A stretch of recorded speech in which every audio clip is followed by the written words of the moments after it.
তুমি এই বড় একটা ফুলের তোলা নিয়ে আসছিল, ওইটা এমনি। ও সরি সরি।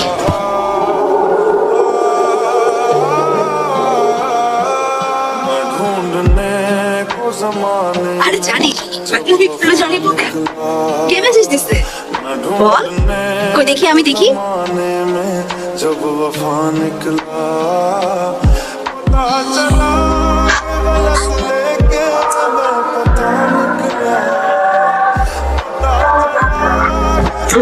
যে মানুষটা তার ছেলের সাথে একটা বার ঠিক মতো কথা বলেন না, সে বুঝবে। পারলে প্রত্যেকটা দিন আমাকে রিয়ালাইজ করান আমার কারণে ওনার ওয়াইফকে উনি হারাইছেন। জনি শোনো শোনো, এই এত ভয় কিসের তোমার? আমি আছি না, আমি কিন্তু তোমাকে ছাড়া কোথাও যাব না, একদমই না। প্রমিস। প্রমিস। এইভাবে আমার লক্ষ্মী